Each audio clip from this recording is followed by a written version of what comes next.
Renungan Harian Sabtu 6 Maret 2021. Judul bacaan membangun kebiasaan rendah hati. Bacaan kita dari Yohanes 13 ayat 15. Sebab aku telah memberikan suatu teladan kepada kamu, supaya kamu juga berbuat sama seperti yang telah kuperbuat kepadamu. Pertanyaan renungan: apakah Anda selama ini selalu gagal belajar untuk rendah hati?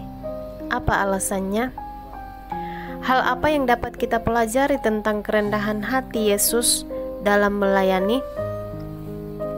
Saudara-saudara, ketika anak-anak kami mulai berlatih berbicara, saya selalu melatih mereka untuk mengucapkan salam, belajar menyebut papa, mama, kakak, adik, om, tante, maaf, tolong, dan lain-lain yang sesuai dengan apa yang mereka lihat, mereka panggil, atau ketika menginginkan sesuatu.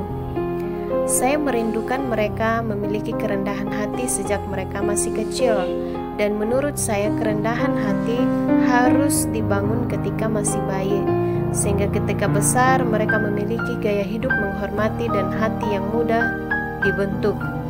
Hal yang sama saya ajarkan kepada cucu-cucu saya saat ini, yaitu mengucapkan kata terima kasih, maaf, dan saya juga memberi apresiasi dengan pelukan ketika mereka melakukan hal-hal yang benar. Kesaksian dari Ibu Tri Kopeu.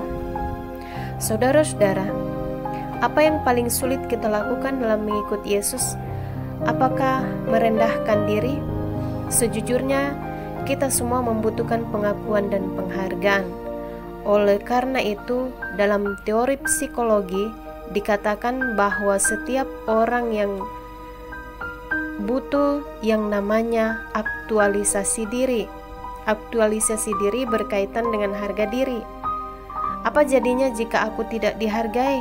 Apa jadinya jika orang lain tidak mengakui keberadaanku? Oleh sebab itu tidak heran apabila banyak orang akan berjuang memperoleh pengakuan keberadaannya melalui kekayaan, jabatan, pendidikan, prestasi, pengaruh atas orang lain, dan sebagainya. Yesus memutarbalikkan konsep para murid dan juga diri kita semua tentang harga diri dan kebesaran. Alkitab mencatat Yesus justru merendahkan hatinya dan mulai membasuh kaki muridnya. Meski tidak pernah ada tradisi manapun seorang guru membasuh kaki para murid. Yang ada adalah murid yang membasuh kaki sang guru.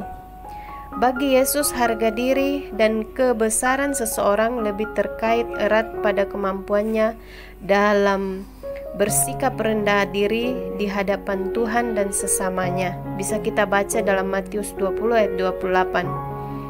Hari ini mari kita sama-sama belajar untuk rendah hati seperti Yesus, sebab dengan cara demikian kita pun dapat dimuliakan oleh Tuhan pada waktunya. Dan ketahuilah, rendah hati bukanlah sebuah kehinaan. Justru orang yang rendah hati adalah orang yang besar, karena ia mampu menekan egonya dan memilih untuk melayani orang lain. Mari kita berdoa. Tuhan Yesus, ajarkan aku untuk dapat rendah hati seperti-Mu. Bukakan mata hatiku agar dapat melihat kemuliaan dari seorang hamba yang melayani. Dalam nama Tuhan Yesus. Amin. Kita menghafal ayat sama-sama dari Yohanes 13 ayat 15. Sebab aku telah memberikan suatu teladan kepada kamu, supaya kamu juga berbuat sama seperti yang telah kuperbuat kepadamu. Sekian renungan kita. Tuhan Yesus memberkati.